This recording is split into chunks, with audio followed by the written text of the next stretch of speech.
Market Day Report, it's on the air. Look at that beautiful field of soybeans.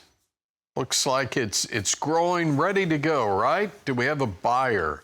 Well, it looks like China is back in the market and buying beans. And why do we say that? Well, we'll show you in a minute how the market's reacting. First, we'll start with the corn market. It's been lower now for 4 straight sessions, and the gains here are just slight.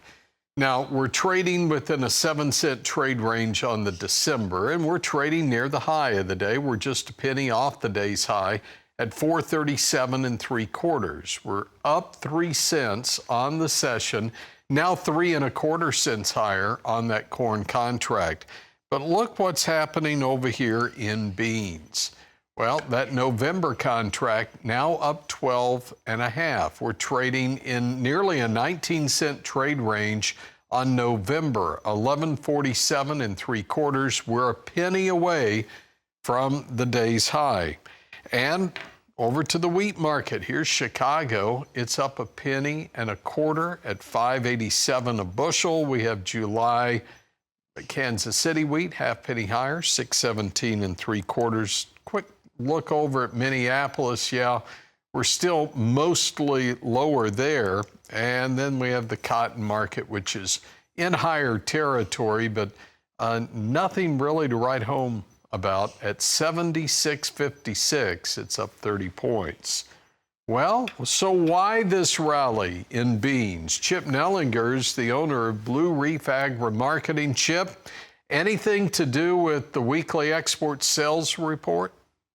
Well, Tony, I think it had a little bit to do with that. We had a pretty solid number, north of 30 million.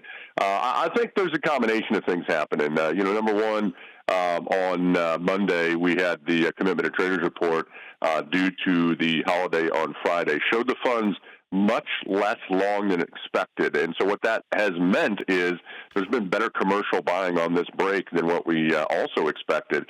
Is that China? I'm not sure. But, a week or so ago, they had that first, in a long time, official purchase from China. Also, there's some hot weather coming. There's been plenty of rainfall, especially in the eastern Corn Belt. So we can withstand some warmer, drier weather here for a little while. But many portions of the western Corn Belt aren't as lucky, and they are on the drier side. So I think that might be part of this as well. Whatever the excuse is, it is good news, especially since we took the highs from yesterday out. You mentioned earlier, 18 cents off of the overnight highs.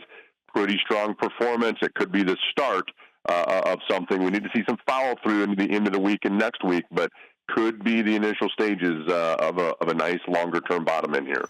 Yeah, at the same time, we're kind of under pressure here in the corn market. When we look at the 5-day chart here, we're down over 5 cents over the last 5 days. And then you look at what we've done here over the month, and we've slipped 43 cents. Could any of the reports coming next week help turn the tide here? I think it could. Average estimate is for about a 300,000 acre decrease in corn. So what that tells me is that leaves the door open, right? If it would happen to be a million and a quarter, that could be seen as supportive. I think one thing pressuring us here in corn is number one, the ample rain we talked about here over the the eastern Corn Belt recently. Also, a lot of liquidation in the July contract, a lot of basis contracts getting priced or rolled in here. So I think some of this is first notice day into the month type mechanics. Once that's past us, assuming there's no bearish shock in the report next week, we could be looking at a better bottom here in the corn market as well. And one quick note here before we go to break. Dollar index pulling back just a bit, but we're still talking about a dollar trading quite a bit higher. Yeah, and that I don't think has given us any favors here in our markets either. A lot of fluctuations. I don't know if this is into the quarter type positioning, but some strange moves in these outside markets, Tony, with the higher dollar, lower interest rates, higher stock market, and lower crude oil. It's a strange mix we've got going in the outside markets. All right. Speaking of, I can't tie that together. I was going to say, speaking of a strange mix, Chip and I will come back and talk about our favorite proteins. I don't know if that's strange, but we'll do it anyway. Right around the corner, this is Market Day Report. Let's talk proteins. It's National Dairy Month, so how about we start with dairy and Class 3 milk futures. And right now, we're trading just slightly higher on that July contract. Again, trading in that 15.